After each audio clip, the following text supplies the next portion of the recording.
Well, hello, I'm Mike Ladis with Croc Music, and today I want to show you how to play Silent Night. This is going to be geared toward beginners, and specifically we're talking about playing Silent Night with primary chords.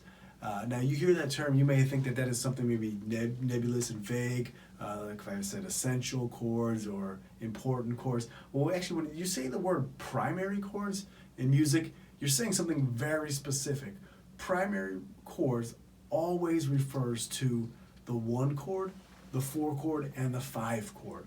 All right, so let me walk you through that. All right, we're in the key of C major. All right, C major is all white keys.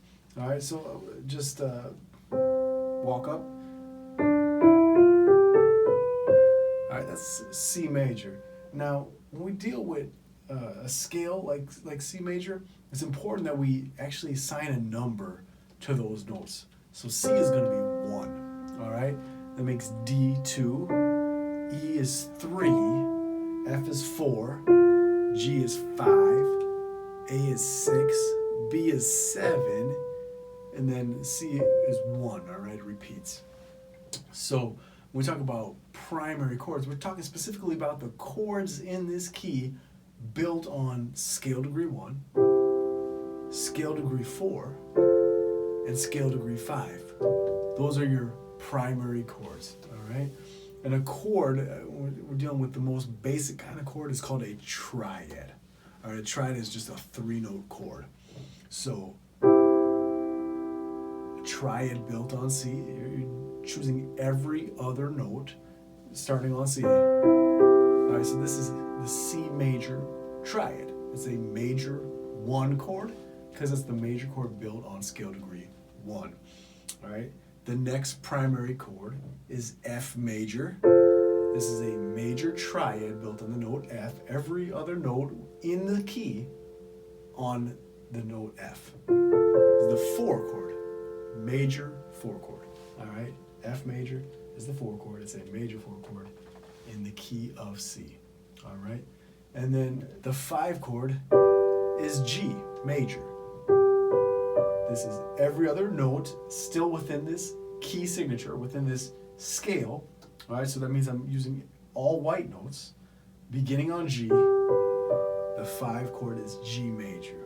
All right, those are your primary chords. Now, it doesn't matter what register of the piano we played them in.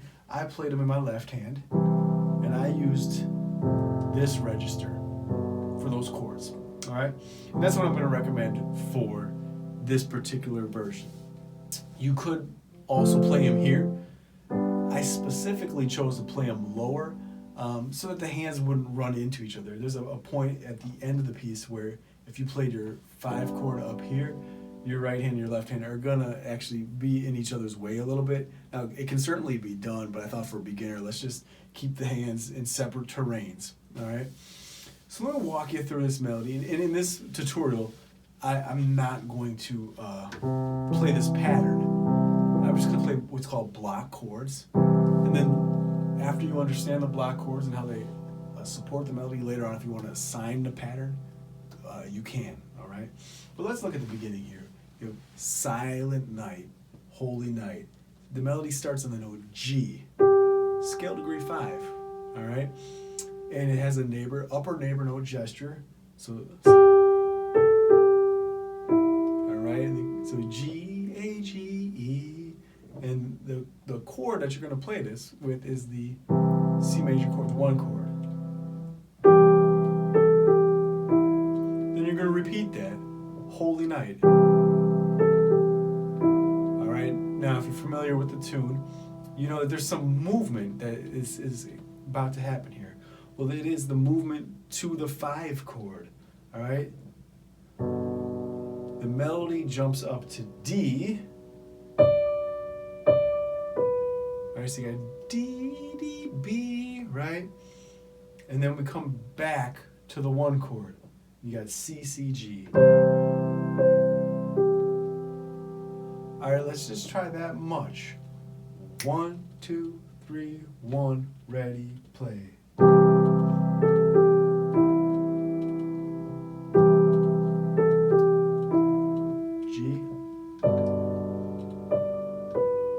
C,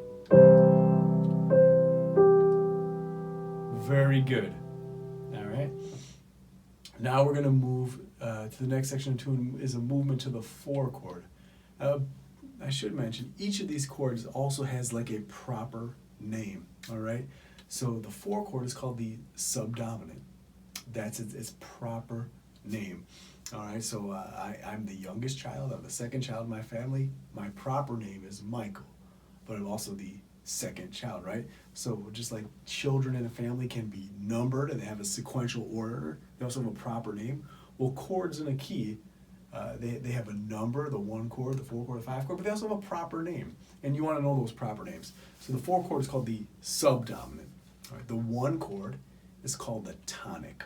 All right? And the 5 chord is called the dominant. All right? So as we move to the subdominant, you got F major, and then you got the melody note begins on an A. All right, that's an idea called arpeggiation. Basically, we have 2 chord tones in the melody, A and C. That's right out of the subdominant chord, and then it's going to come down with a passing tone. That note is B. That B is the tone that connects A to C. So you got this arpeggiation. All right, so anytime you can take a melody and group it into a larger pattern or skeletal structure, that's going to make it more memorable for your recall. So I got this arpeggiation. It's all A and C, right? It's actually all A. In other words, the C and the B just ornament the movement is. That's the larger structure here. It's just this subdominant idea, going back to this tonic idea with an A resolving to G. All right, but that's fleshed out melodically by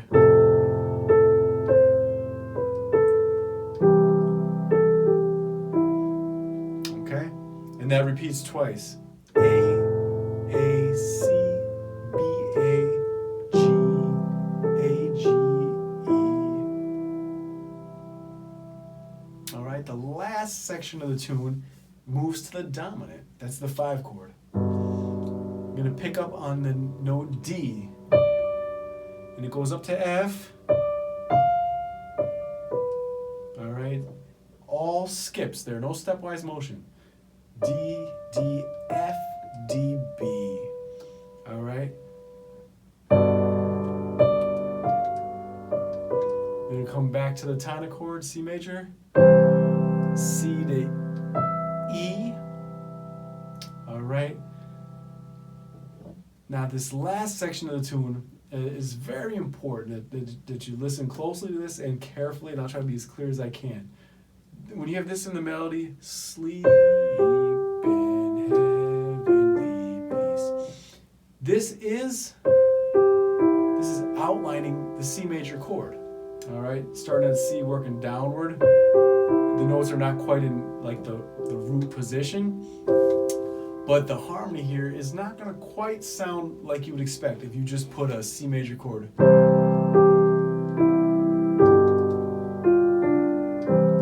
That works, but it's really not played that way. There's a different chord that's played there. This is a variation of the 1 chord. It's called a tonic 6/4. Tonic 6/4. And what that means, it is a tonic chord, but this tonic chord is made a little bit less stable. It's put in a position of instability to create a tension. And the tension is put in what's called second inversion. That means that C is not the lowest sounding note or the bass note. The bass note of this is G. And it gives you this kind of this.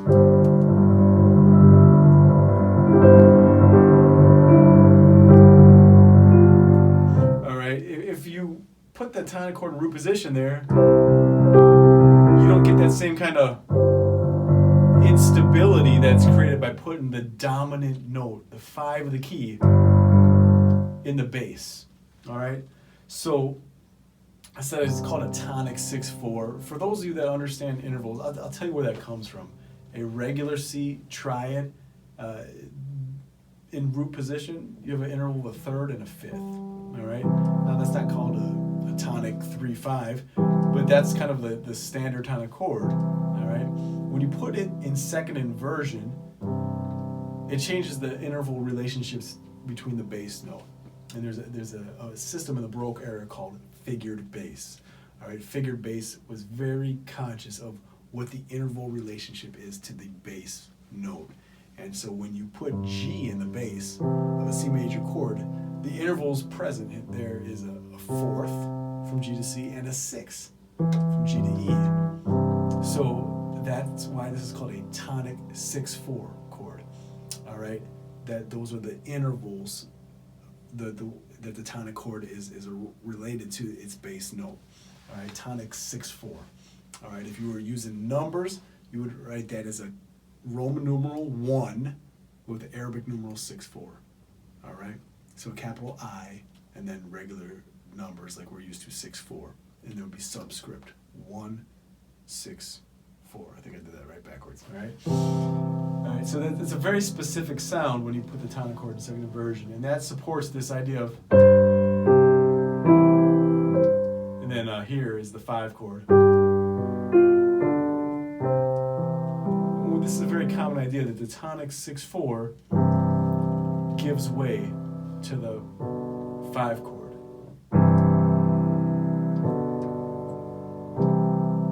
All right, that's what's happening there. It's a 1-5-1, but it's a more musically oriented. All right.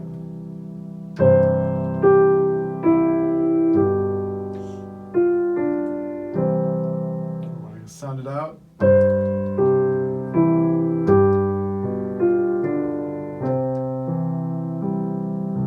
right, melodically, what do we have there? We have C, G, E, G, and then we have a little bit of skip. We got F, D, so you're going to skip over that E. All right. Let's take it from the beginning. 1, 2, 3, 1, ready, play.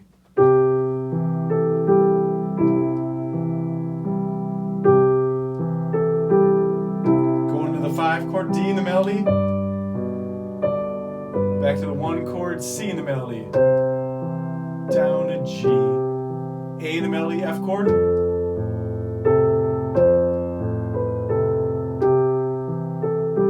Go back to the F chord.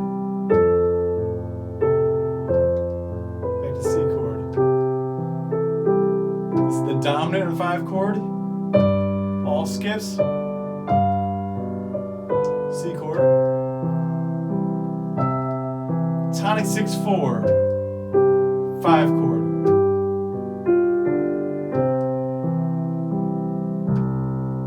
All right. Hope you enjoyed that. If you have questions or you want to learn more, Croc Music is here for you. I got my contact information here at the conclusion of the video where you can reach out to us. You can attend a class, a workshop, you can have a trial lesson, or you can sign up for private lessons. I'm Mike Ladisa. Thank you for joining us. God bless.